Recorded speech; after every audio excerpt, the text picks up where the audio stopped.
Assalamualaikum warahmatullahi wabarakatuh. Sahabat muslim yang dirahmati Allah, kali ini kita akan membahas mengenai nikah mut'ah. Apakah nikah mut'ah ini sebagai sunnah atau hanya ajang untuk mencari syahwat dan juga uang? Praktik nikah mut'ah atau kawin kontrak dinilai tidak sah oleh hukum karena bertentangan dengan tujuan pernikahan. Meskipun diselenggarakan secara agama, nikah mut'ah atau yang lebih dikenal dengan kawin kontrak dinilai tidak sah. MUI bahkan telah mengeluarkan fatwa haram atas jenis pernikahan ini. Simak ulasan selengkapnya dan tonton hingga selesai. Praktik nikah mut'ah atau biasa disebut dengan kawin kontrak dinilai tidak sah oleh hukum karena bertentangan dengan tujuan pernikahan.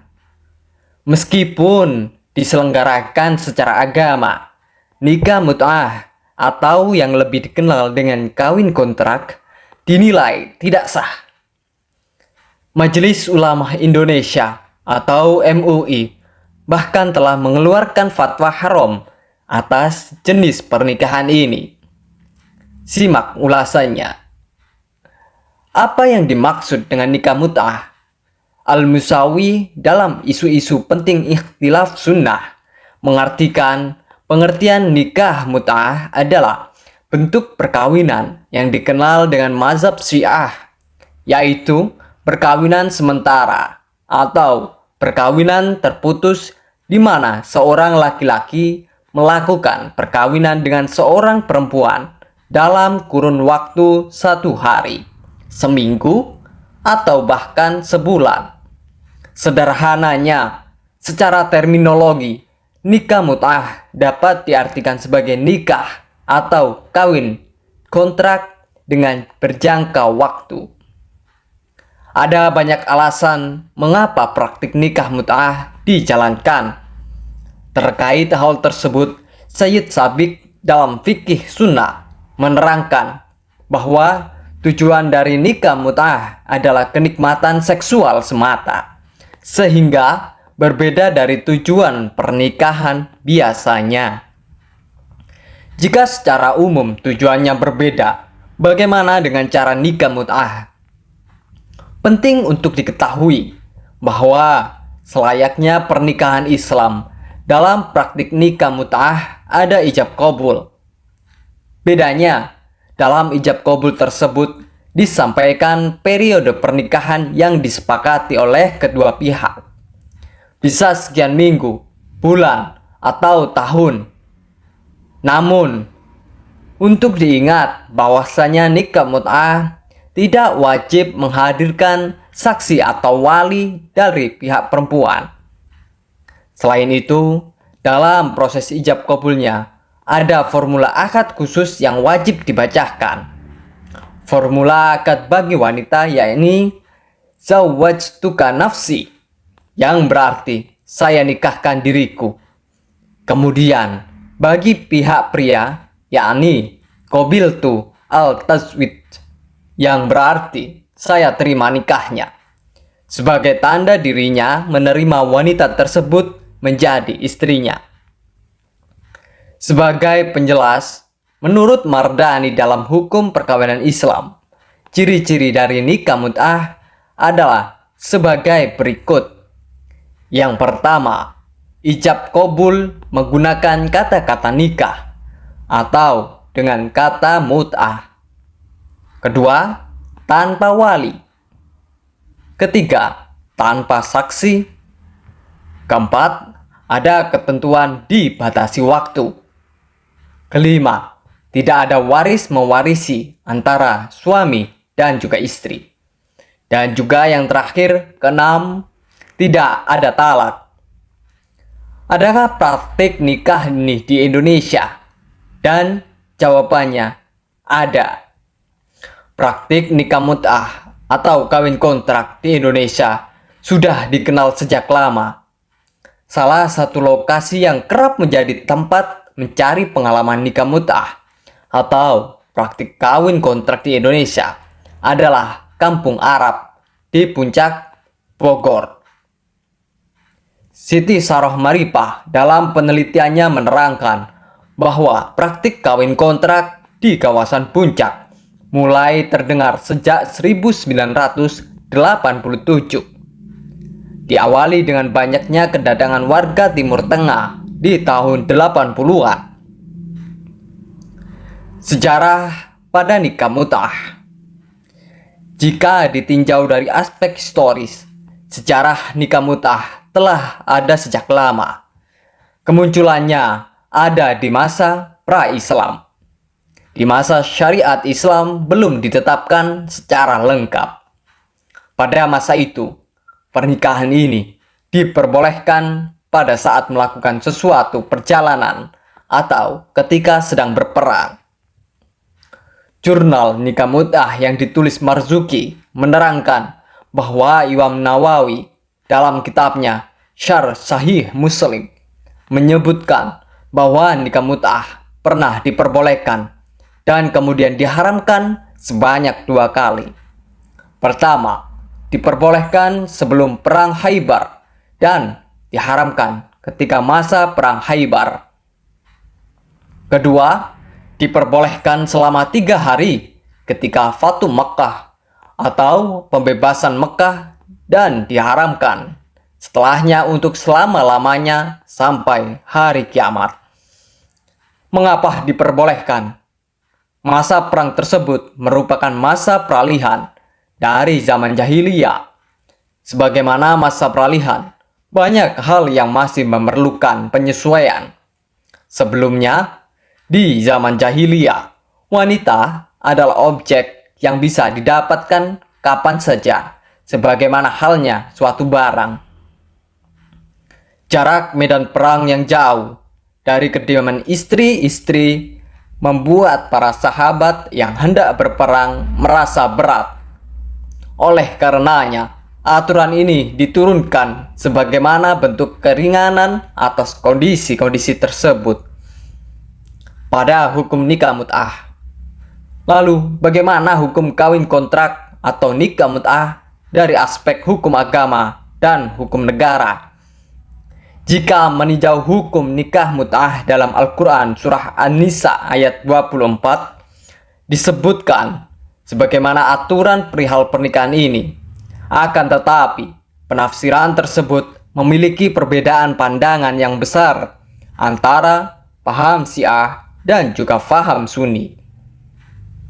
Diterangkan oleh Miftahul Qalbi, paham Syiah berpendapat bahwa redaksi Islam Ta'dum surah An-Nisa ayat 24 merupakan akar dari kata mut'ah. Oleh karenanya, pengikut aliran Syiah berpendapat bahwa hukum nikah mut'ah menurut Al-Quran adalah sah. Negara berpaham Syiah seperti Iran bahkan memperbolehkan dan mengatur praktik pernikahan ini dalam hukum kenegaraannya. Hukum nikah mut'ah atau kawin kontrak di Indonesia.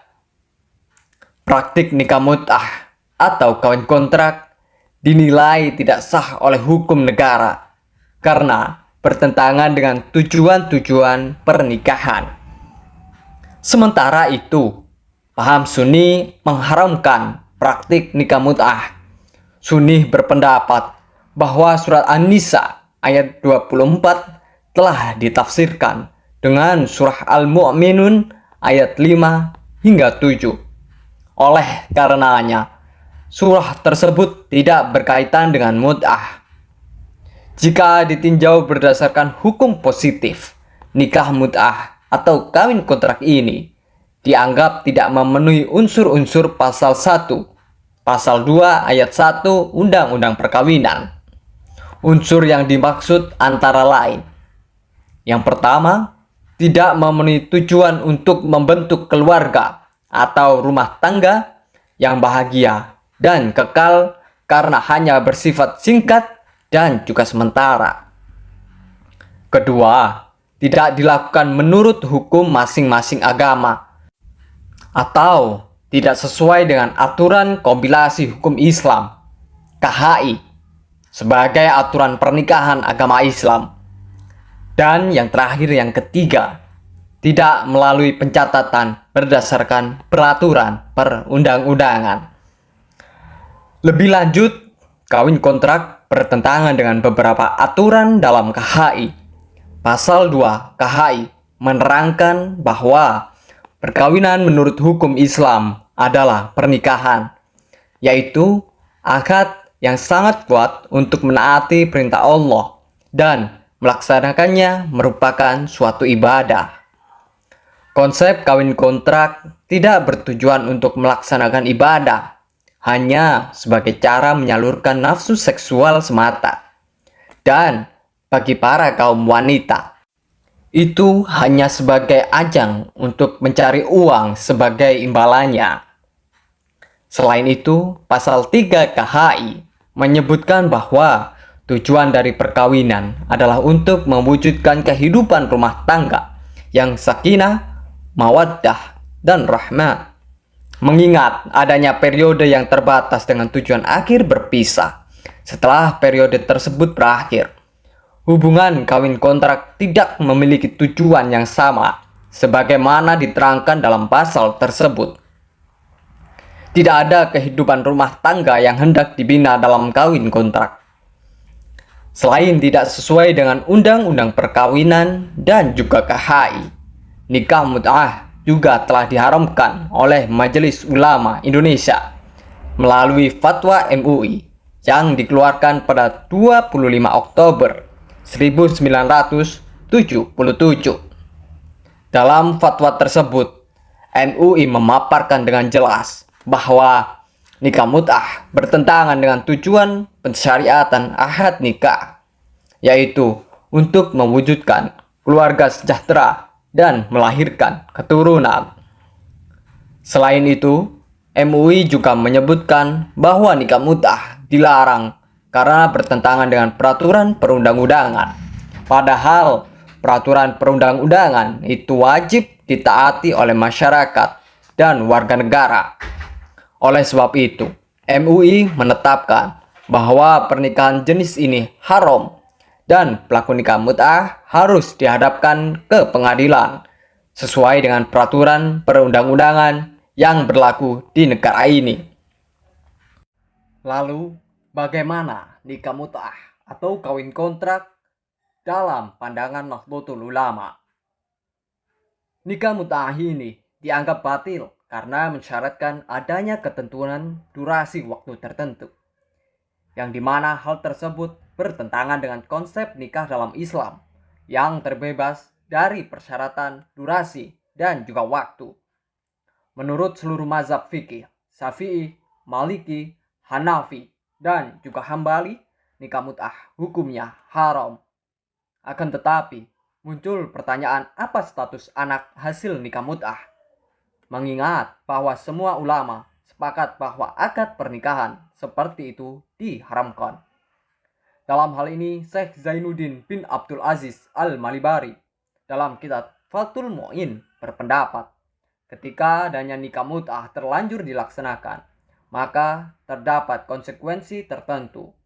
Ia menjelaskan yang artinya dan diwajibkan dalam nikah mut'ah yakni mahar, nasab, dan juga iddah.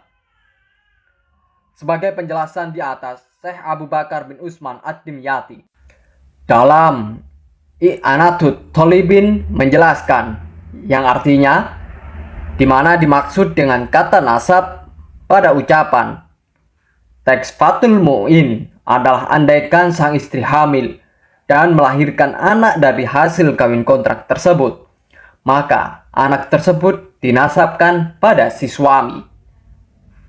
Dari keterangan tersebut di atas, jelas sekali nasab seorang anak hasil dari nikah kontrak tetap bernasab pada si suami. Lain halnya dengan hukum positif yang ada di negara kita. Hukum positif di negara kita menyatakan bahwa kawin kontrak tidak masuk dalam kategori perkawinan yang sah menurut Undang-Undang Perkawinan Nomor 1 Tahun 1974 Pasal 2 dan kompilasi hukum Islam. Imbasnya, anak hasil kawin kontrak tidak termasuk sebagai anak sah sebagaimana tercantum dalam Undang-Undang Perkawinan Nomor 1 Tahun 1974 Pasal 42. Adanya konsekuensi, anak tersebut tetap dianggap sebagai anak di luar nikah yang nasabnya diarahkan kepada ibunya. Dengan demikian, ia tidak bisa mendapatkan waris dari ayah biologisnya, dan jika ia perempuan, maka ayah biologisnya tidak dapat menjadi wali nikahnya. Karena itu, rumusan perundangan khusus dalam hukum positif terkait status nasab anak hasil dari kawin kontrak sesuai penjelasan fikih di atas, agar status nasab tetap diarahkan kepada ayah biologis meskipun pernikahan kontrak dihukumi tidak sah oleh negara. Itu tadi merupakan pembahasan mengenai nikah mut'ah atau kawin kontrak, dijelaskan secara padat dan juga mengenai kondisi yang ada di Indonesia. Semoga hal ini menjadi pelajaran berharga bagi kita semua umat muslim. Wallahu a'lam bishawab. Wassalamualaikum warahmatullahi wabarakatuh.